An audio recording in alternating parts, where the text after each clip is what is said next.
I am not getting any music through Discord or the stream if you're playing it.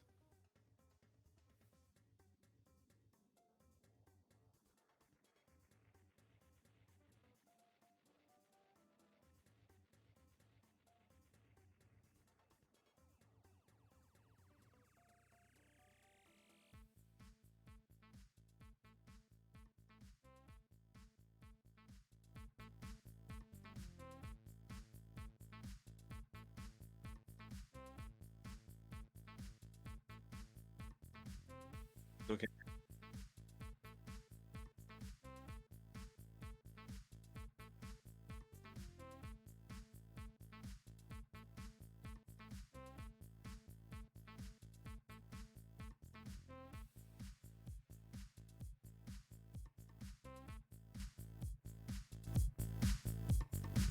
Okay, if I turn my volume way up, I can hear it. It's just very quiet.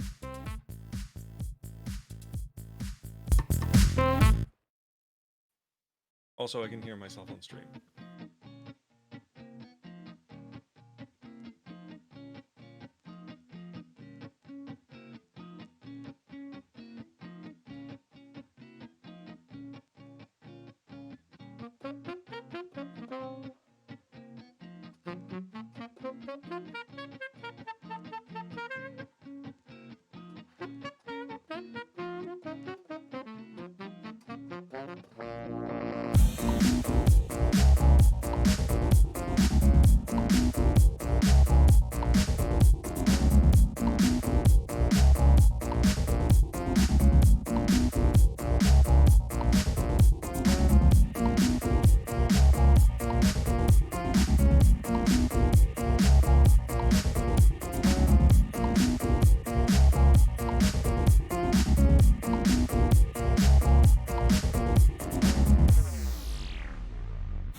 and welcome back to the Homebrew Studio. It's a pleasure to have you here on this fine 4th of July. To those of you who are... Tessa, the music is a little loud there. Sorry, if you can adjust that down a little bit. But yes, if you are in the United States, I wish to wish you a healthy, happy, and safe Independence Day on this lovely Saturday. Hopefully you are enjoying it. And today, as we get into the studio, we're actually going to be talking about something somewhat apropos to this day of celebration. For those of you who have not joined us in the studio before, my name is Matthew. My pronouns are he, him, and I'll be with you for the next hour or so today as we discuss creating some original homebrew content for your RPG games. We've been working the last couple of weeks on some stuff with Tremulous, which is a fun, spooky mystery type game of eldritch horror using the Powered by the Apocalypse system. But we're going to change it up, doing something a little different today, something system agnostic, because this is just pure world building. It's not going to be tied to any particular TTRPG brand or world. This is going to be stuff that you create and make up that you can use in your home games, regardless of what system you and your friends like to use. So, today we are going to be talking about holidays, celebrations, cultural events that are important and unique and will really flavor and fill out the experience of your players as they get to know and inhabit this world that you are creating for them. So, as we're talking about holidays, the first questions to think upon and ruminate upon are: what is a holiday, and why are holidays important? Why are they something that you should include in your game world? Well, holidays are celebrations and traditions that define a cultural identity. There's something about July 4th that is important to the idea of being an American. Just like there's something about Carnaval that's important to the identity of being a Brazilian. These are celebrations that are integral to that cultural identity. And they're also commemorations of events that have lasting meaning, that we want to remember and celebrate because of something important that they either represent or something important that was accomplished.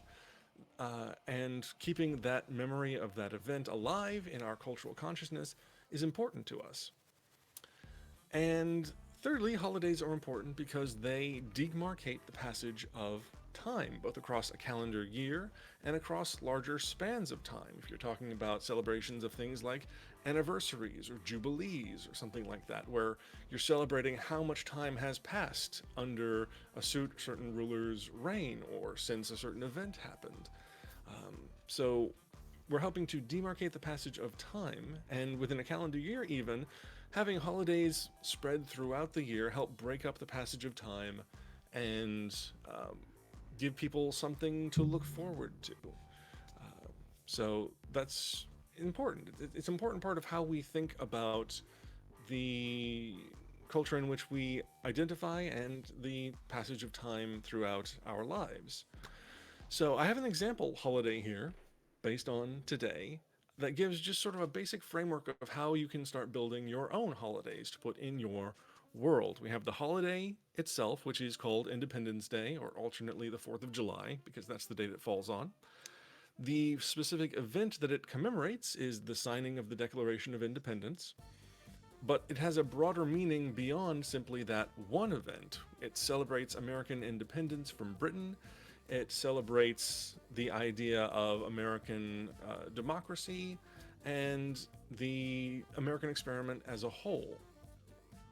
And there are traditions tied in with the holiday of 4th of July or Independence Day. Fireworks displays are very common. There are also parades in areas throughout the United States. You'll see those tall people. They look tall. People on stilts, rather, dressed in the Uncle Sam outfits, walking through town. So that's the 4th of July. That's Independence Day in sort of a framework of how you would describe it if it were a holiday you were making up for your homebrew world or RPG. So let's start building some of our own holidays. And there's one idea I had that I'm going to start us off with.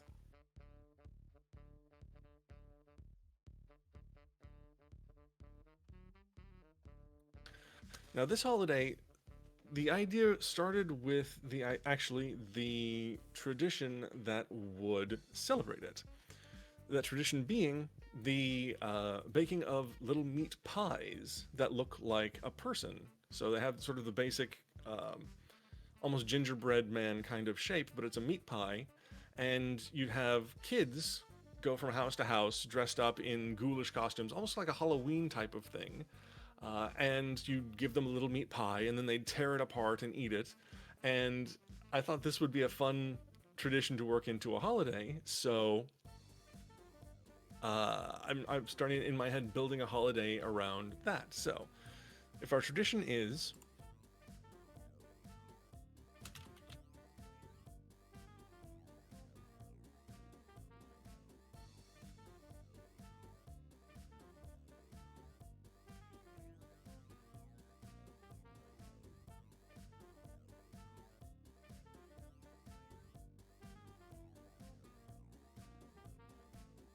Finding the exact words to fit your ideas is one of the first steps in building your vocabulary.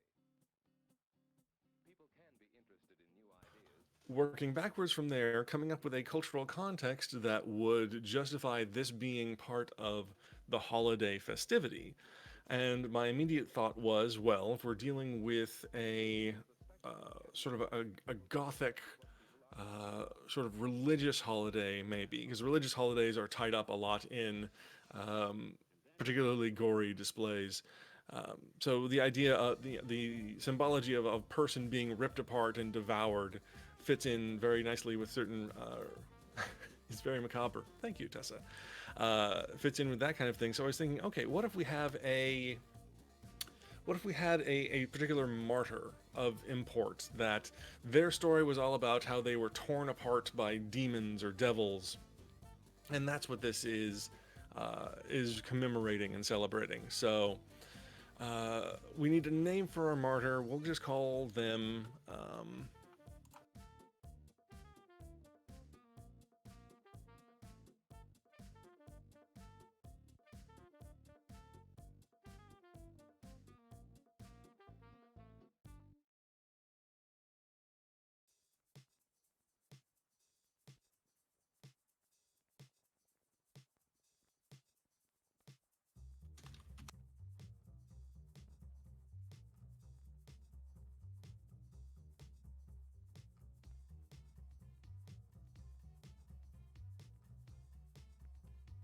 Saint Nutella. Saint Nutella was martyred by devils on this particular date, and it has a broader cultural meaning because this event did something important. We'll say maybe there was some kind of infernal incursion, or a hellmouth, or hello, Logan, welcome to the stream.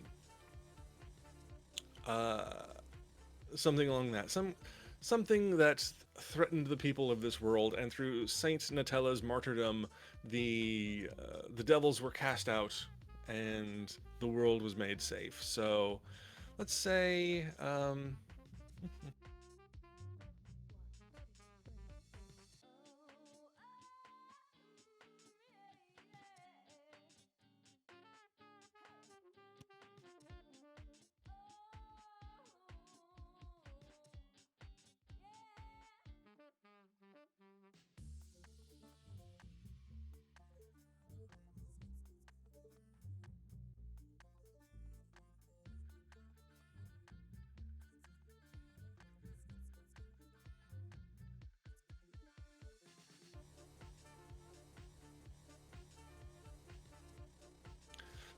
So, we're commemorating Saint Nutella, who was martyred by devils, but in doing so closed a hellmouth beneath the kingdom.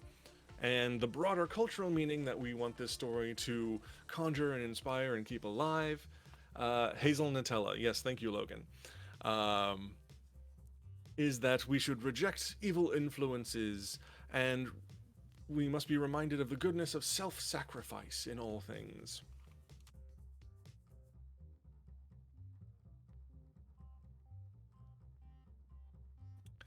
And as for the holiday name itself, let's see. We could just call it Saint Nutella Day. Could call it the day of.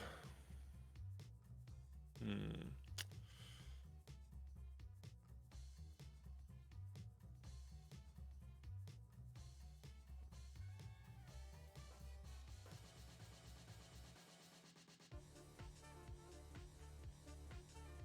I think we'll just call it Saint Nutella Day for now.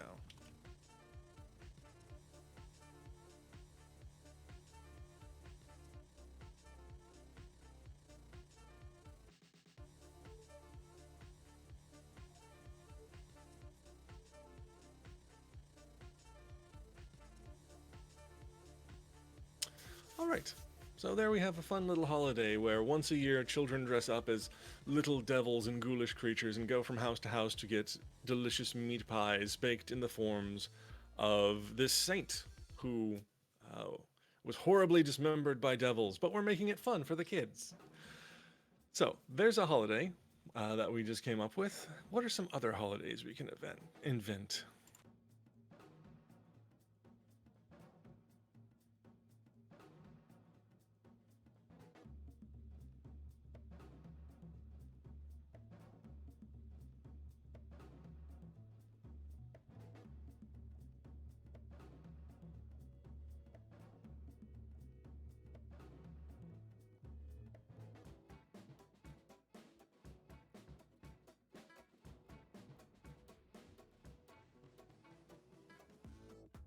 A good spring fertility festival. Oh, don't we all enjoy a good spring fertility festival, Tessa? So,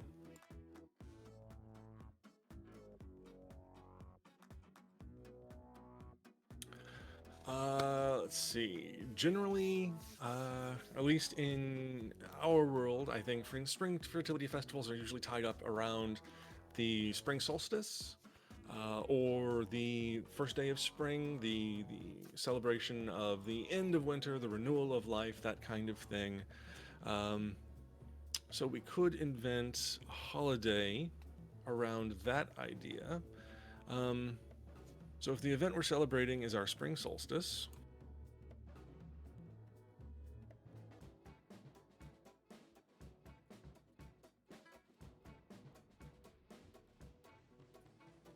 hey, you can celebrate however you like, Logan.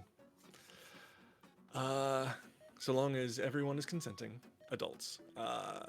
So, the broader meaning of our spring solstice festival is a celebration of fertility, a celebration of the renewal of life.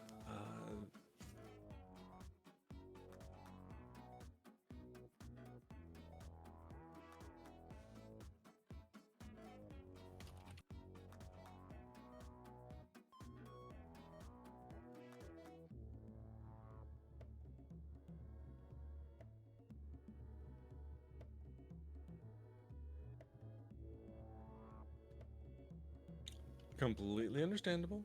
It's not for everyone.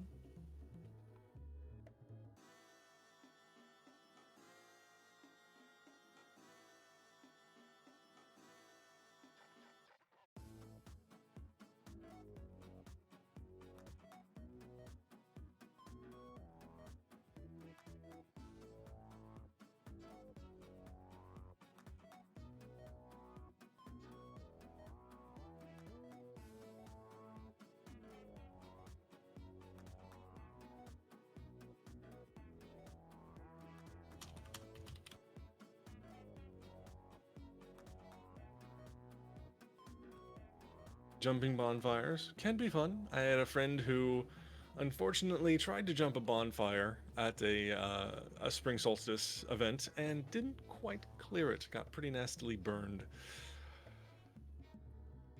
A spring hunt. I'm not familiar with that one, Tessa. Do elaborate.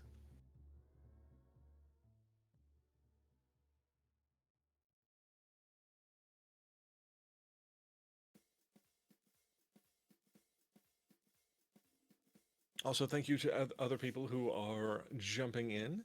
We are talking about creating holidays for your tabletop RPG games in your homebrew worlds.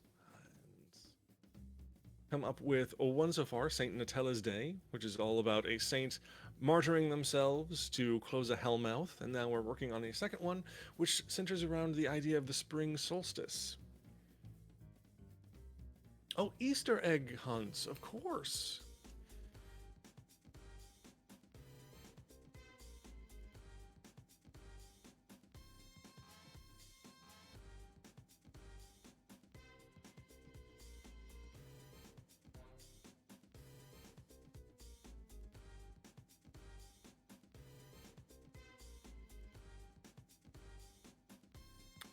Spring courtship hunt kind of makes me think of a Sadie Hawkins type thing.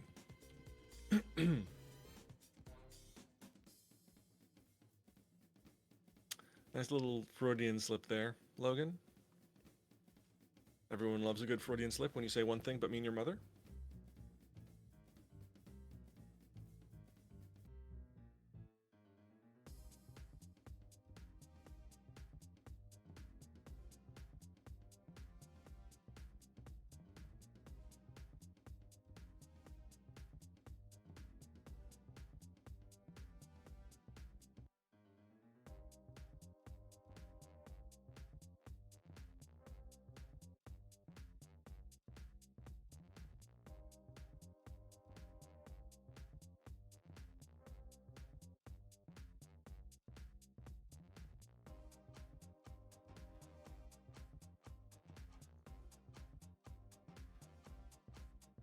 Aw, that's very cute. I like that idea. Uh, Very important. Consent is very important. Make sure you always keep that in mind at your table and in life in general.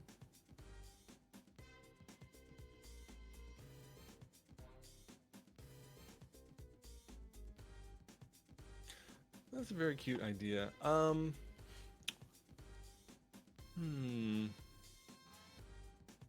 I'm kind of thinking. I'm wondering if we could expand on that idea, Tessa. Excuse me. Instead of it just being, one person who goes out and hides their favor and everyone else trying to find it, if we could somehow split it into being multiple people go out and hide their favors, and then sort of divide the young unmarried adults in half. Half of them go out and hide little favors, and the other half have to then search for them, not knowing whose favor they're going to find. Um,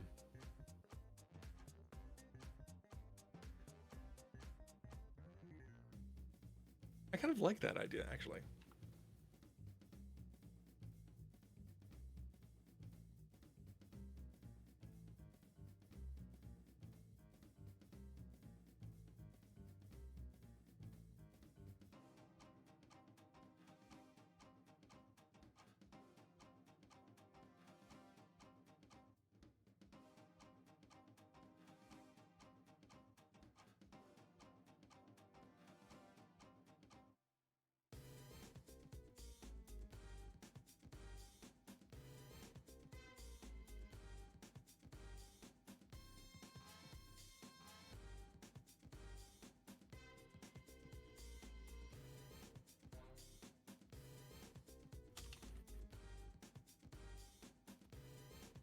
And I kind of like this idea because I think there's a setup for some fun, playful drama you could do in writing a storyline around this.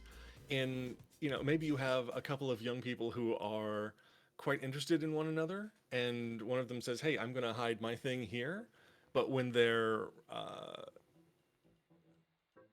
sweetheart goes to find it, somebody else has already found it. And suddenly there's a bit of rivalry and jealousy going on that can stir up um, some meat for a story to be built around.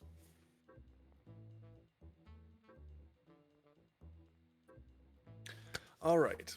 So we have our event. We have sort of the broader meaning behind it, a tradition to celebrate it. Exactly. Yes. What should we call this holiday? Let's give it a fun name instead of just calling it the spring solstice.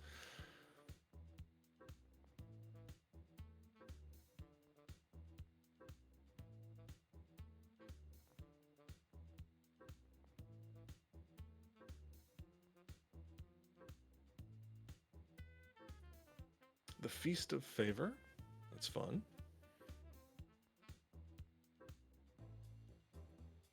All right, we'll call it the Feast of Favor.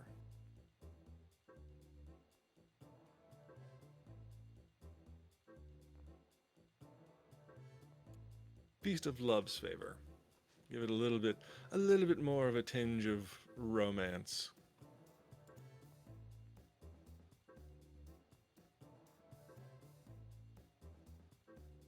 All right, what else can we create today? What other fun holidays can we inject into our world? And we can really start with any of these four criteria. You can start with a name for the holiday and build out from there. You can start with the event that it would be celebrating, its broader cultural meaning, or start with a tradition like I did in the first example with the little meat pies and work backwards from there. So, what should we be working on celebrating next?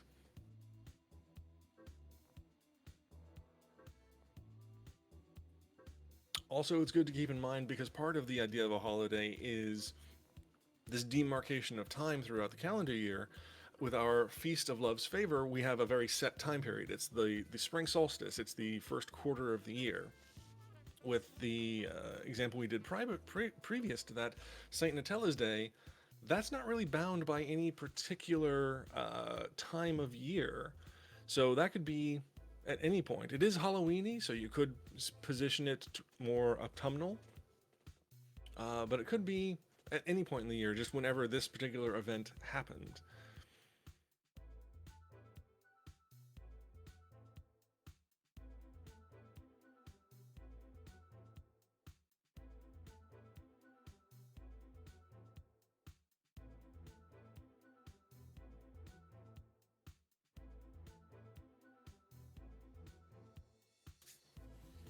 So let's see. What should our next holiday be about?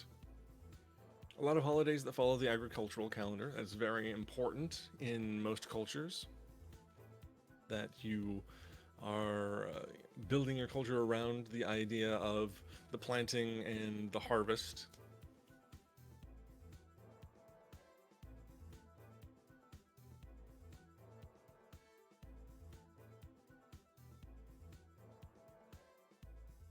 A sovereign's birth date, of course.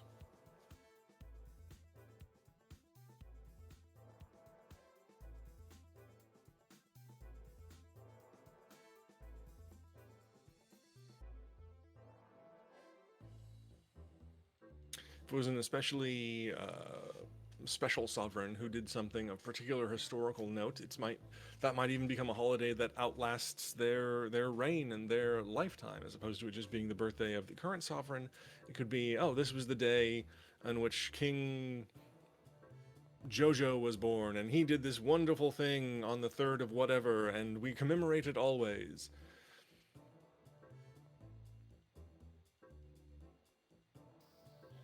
The end of a war, yep, also a good point. Armistice Day, V Day, VE Day, VJ Day, VJ Day? Is that what it's called? I don't remember.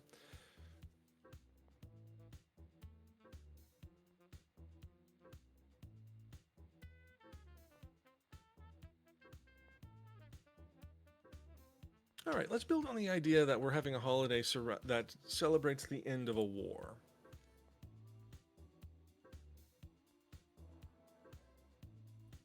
The holiday is not named. That's just my push to talk button. No, look, not.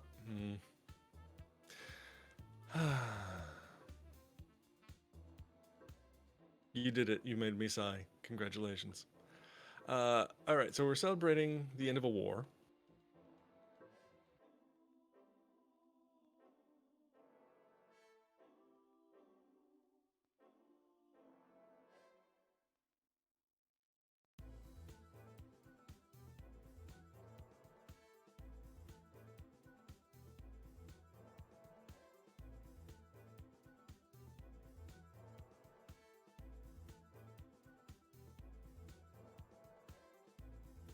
Sororal, is that?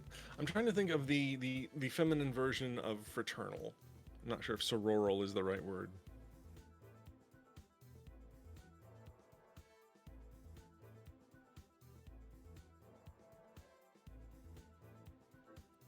Oh, no, it is. It is. That's the correct word. Thank you, Google.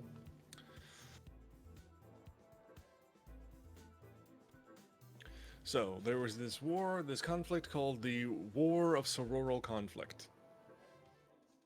And uh, I'm thinking probably there were. This was a battle or a battle, a war involving two sisters, either sisters by blood or sisters by provenance, by societal convention, sisters, sort of a found family type of deal. But they were two leaders, two female leaders who had a very close bond and then went to war with one another. And the end of this war is celebrated by both of their nations as a commemoration and a renewal of their friendship after this falling out.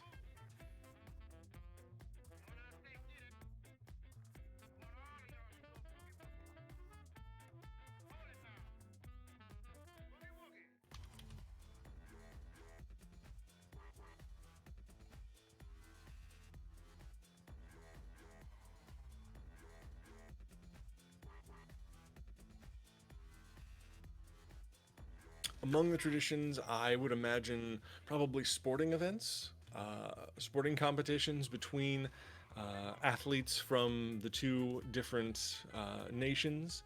Just sort of this friendly revival of rivalry between the two. Not in any way that is going to be damaging or deadly, but a fun way of competing against one another that also strengthens those social bonds. So,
so there's this great cultural sharing of sports and music and cuisine, and also we have this tradition where the regions will visit one another of these two countries on an alternating basis. So one year it'll be hosted in country A, the other year it'll be hosted in country B, and they go back and forth like this. And what should we call this particular holiday? Um, some kind of name. The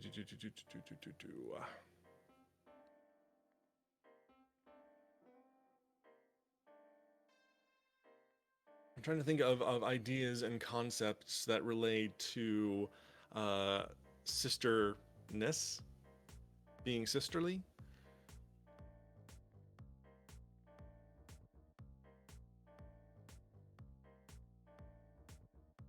or possibly symbological ideas of, if country A is represented by uh, the carnation and country B is represented by the lily, then is the holiday called Carnations and Lilies? Is it something like that? Something that's going to symbolize this reuniting of the two sides, bringing together their um, cultural iconography, or highlighting that idea of the family bond restored.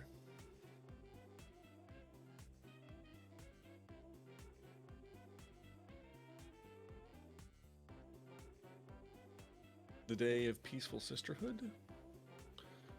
It's a place to start. So Never apologize for throwing out an idea. All ideas are valid, and all ideas serve as good springboards to work off of. So, uh,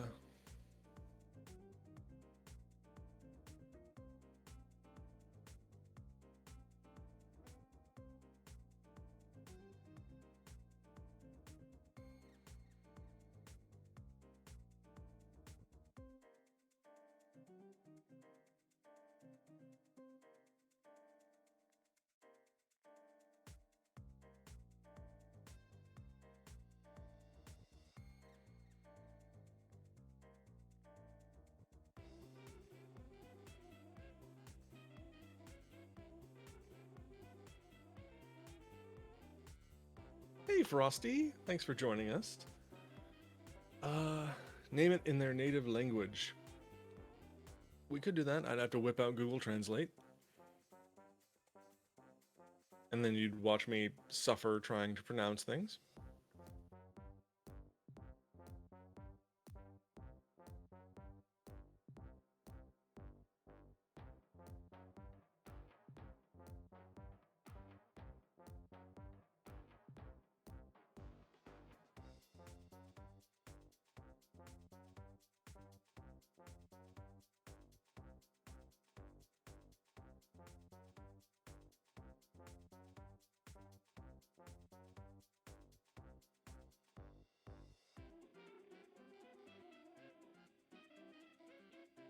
There we go. It's the Schwesterfrund Festival.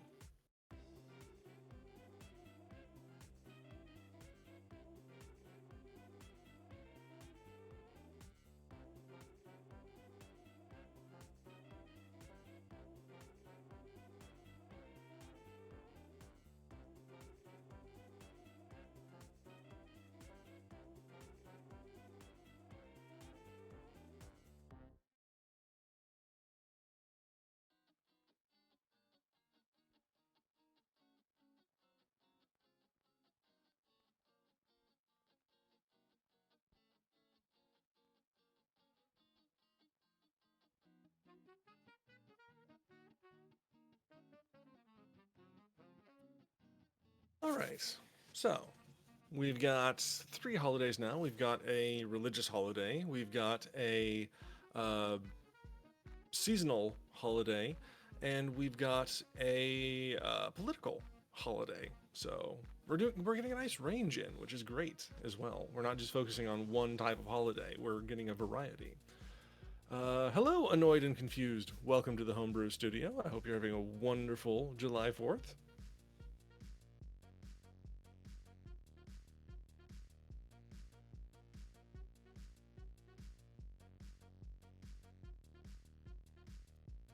What are some other things that we might celebrate in our homebrew worlds?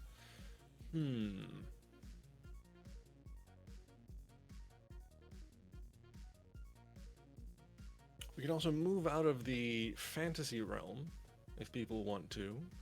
Um, there are ideas of holidays from other genres. You have something like First Contact Day from Star Trek, celebrating the first contact of humanity with alien species. If we want to move into more of a sci-fi realm. The alignment of the moons. Annoyed and confused. That's a good one. If we want to talk about astrological holidays.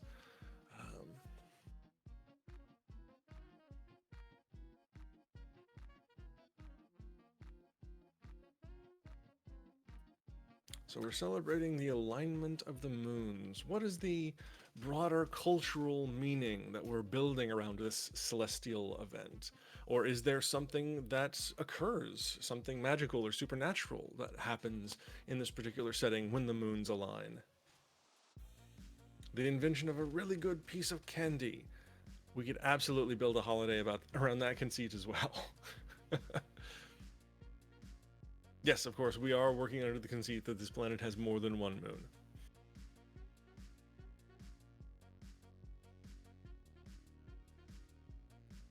Which is not uncommon in the observable universe.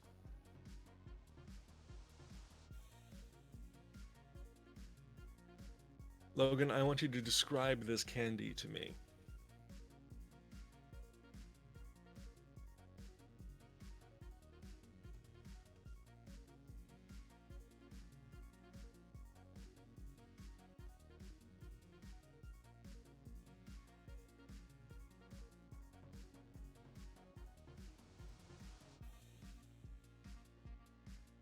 So our Festival of the Moon alignment causes the spirit world to come closer to the material. Interesting. All right. Hmm.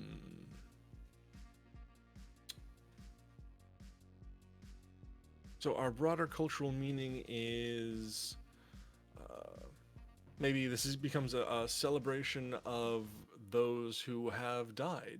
It becomes a sort of a remembrance holiday, or maybe the veil becomes close enough that we can actually commune and communicate with the souls of the departed. Maybe this is a day where the greatest and wisest members of this society from the past are consulted for their knowledge and what wisdom they might provide. Hmm.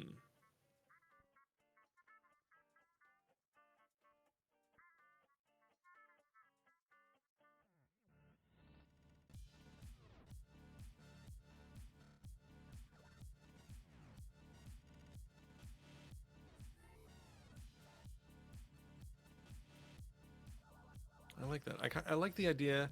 If you've watched Kubo and the Two Strings, it's such a wonderful movie. It's absolutely visual masterpiece. Um, but I like this idea of uh, actually being able to communicate on a larger scale, communicate with the spirits of the dead in your setting, and thinking about the cultural implications that that would have if people knew a the dead live on in some form, and b you can talk to them whenever the moons align.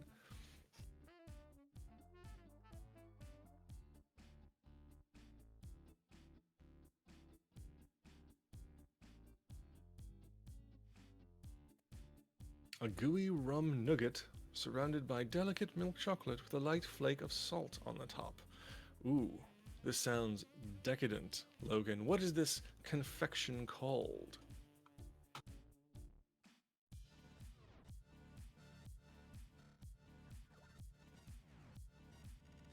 Oh, nice, Frosty. Very nice. Murder would go down probably. Yes, actually, that's a fantastic idea. You'd have special courts set up for this particular festival, and anyone who was murdered can come up and say, yeah, this is the person who did it. Oh, that's wonderful.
All right, so we're going to need a name for our holiday that celebrates the alignment of the moons. And we have a new holiday here that celebrates the invention of the pieces of heaven candy confection. This is one that, uh, or Logan, if you have another name, feel free to chime in, since this is your creation. But I like pieces of heaven. Um, this is, I guess, a piece of candy that was perhaps specially created for the regent or sovereign of a particular nation who was so enamored with it that they decided that the creation should be celebrated across the land in a holiday for this delicious piece of candy that most people will probably never be able to eat. Ooh, Vale's Parting. That's a good one, Tessa.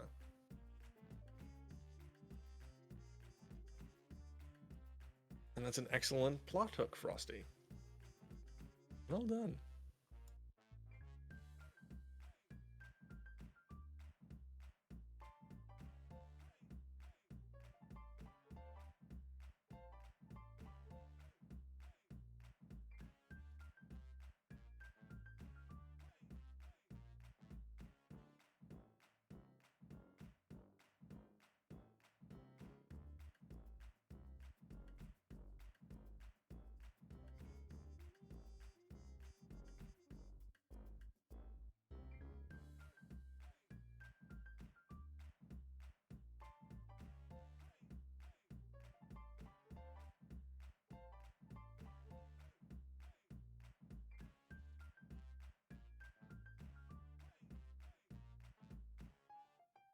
All right, so we have our Confectioners Festival, celebrating the invention of this particularly delicious piece of candy. But I imagine it's expanded beyond that to be a celebration of confectionery in general, and so um, I imagine there's going to be a tradition of eating a lot of candy, which is probably neither good for the health of the population nor for their teeth. The week after is the dentistry festival.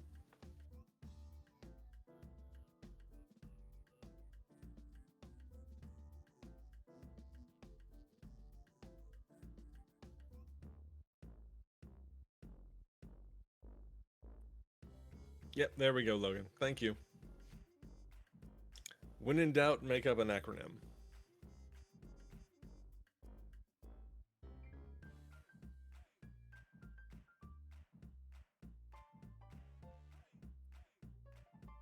Nummy?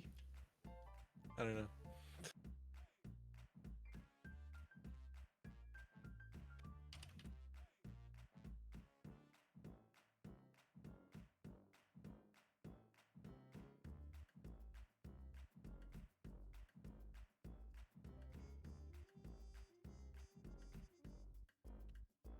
Ooh, that's actually excellent, Logan.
ooze nougat made with real ooze.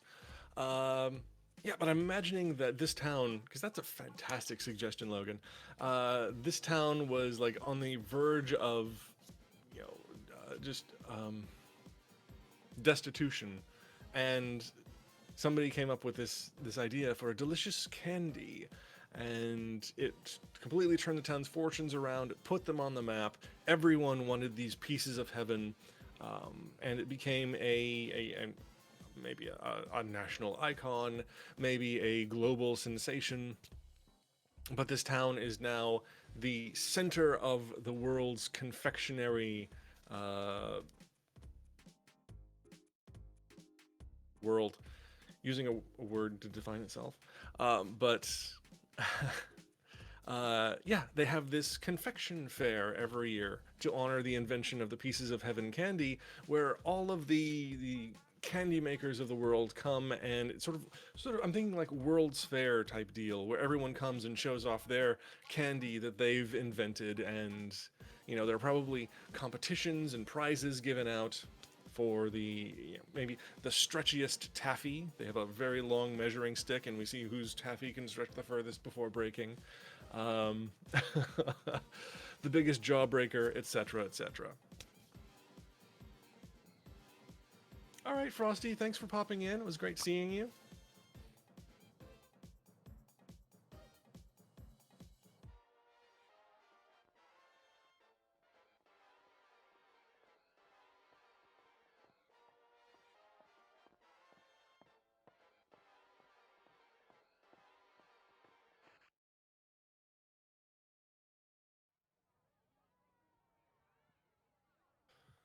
All right. So we have our Confectioners Festival. That is amazing. I love it. We have time for maybe one more if anyone has an idea, or I can start wrapping things up.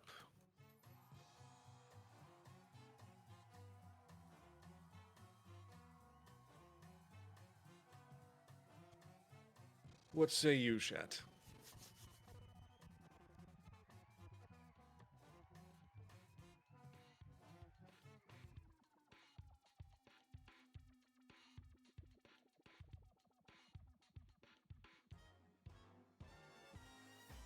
Let's do tea. I like tea.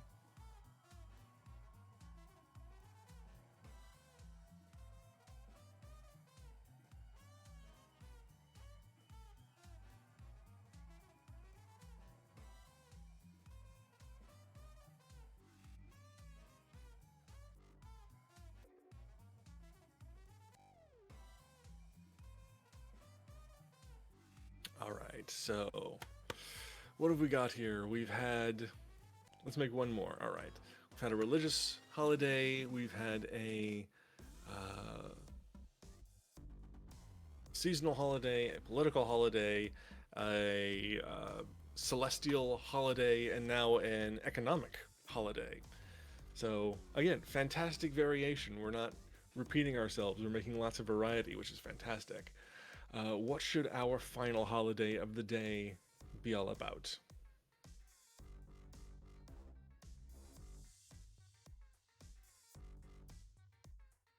Again, we can start with the event it's based on. We can start with some fun tradition that it is associated with. We can start with a broader cultural meaning and build a holiday around that. National Dice Dragon Day, a holiday in which the citizens enter a lottery and the winner becomes king for a day.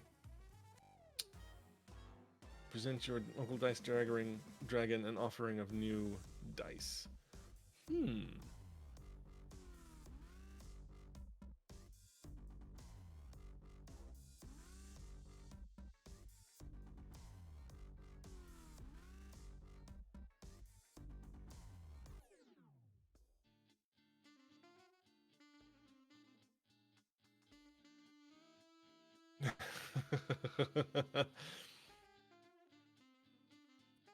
There is a bit of a hostage element in your suggestion, Tessa. This is the day in which it is ordained we must provide the dragon with what it wants, or it will devour all of us. Yay, celebration!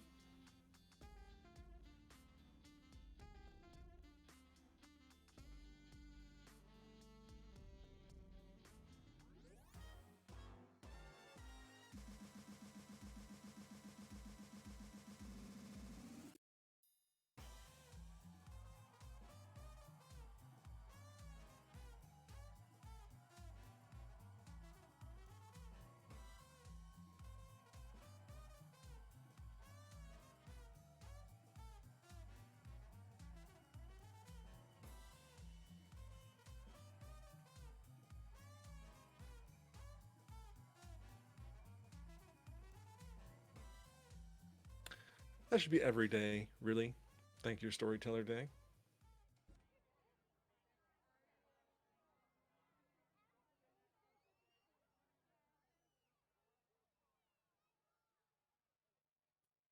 This is very important.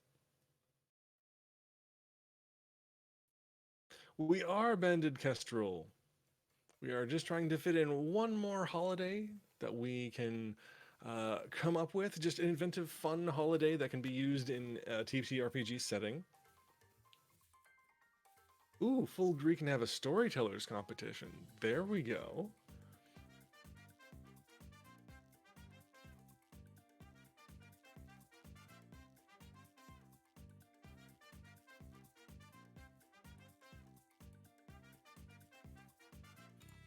So, the tradition that we're building our holiday around is a storyteller competition.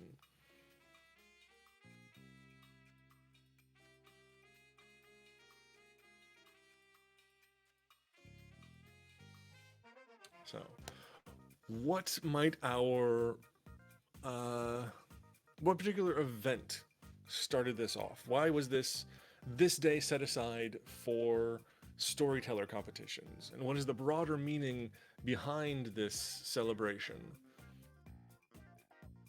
Celebrating oral histories? Okay. I'm getting a very sort of oral tradition vibe from this, which is good, which is fine. So broader meaning would be celebrating history.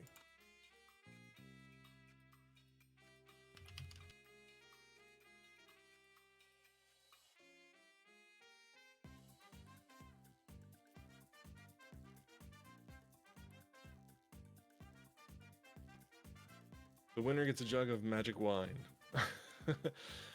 from magic grapes grown in magic soil from magic seeds.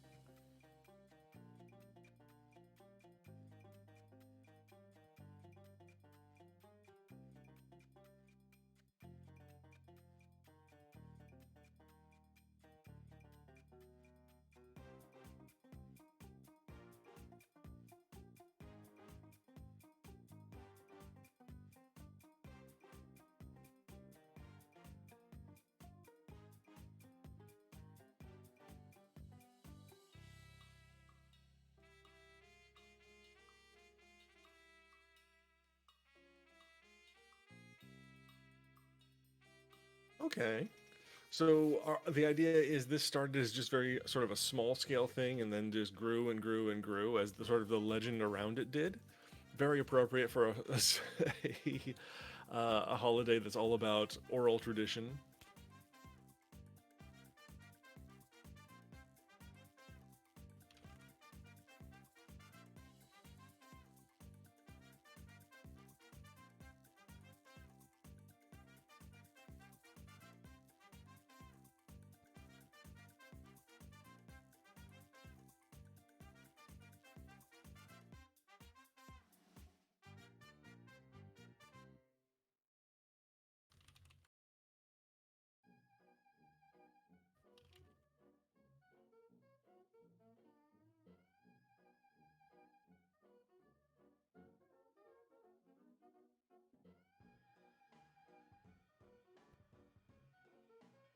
So there was an epic battle of storytelling, if you believe the stories, that whether or not this is true or not.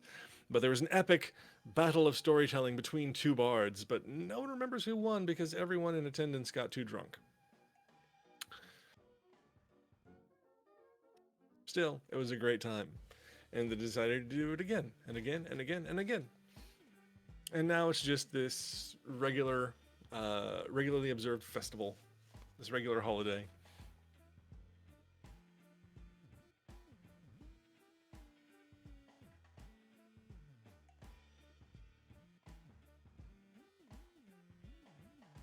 All right, we need a pithy name for this. We need something really plucky and something clever. This is a bard's holiday.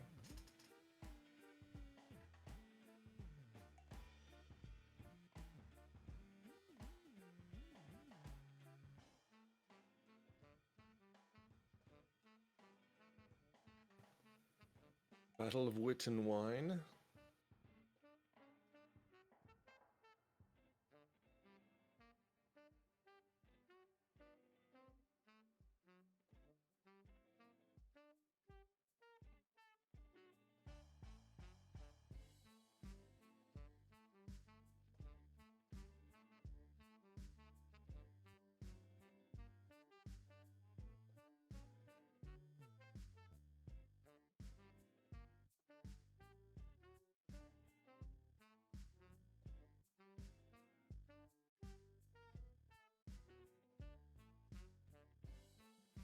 Ooh, Banded Kestrel. That's a fun one.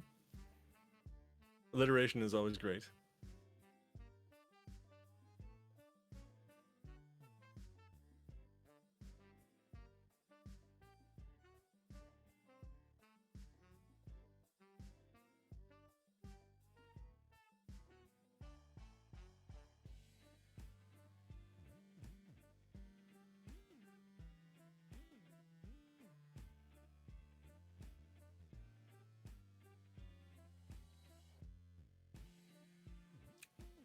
Excellent. We're getting into epic rap battles of history territory here. uh,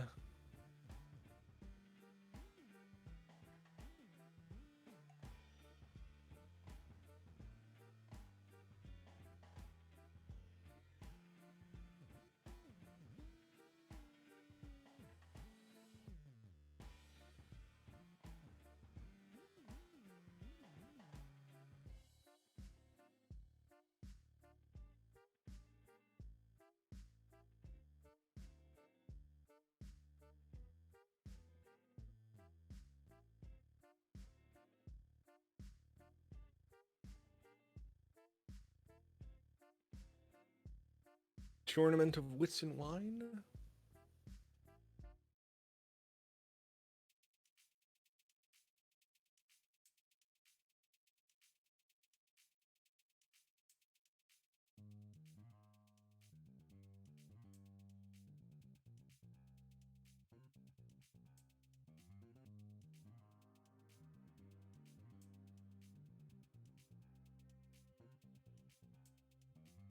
Oh well, I think that's good enough for now.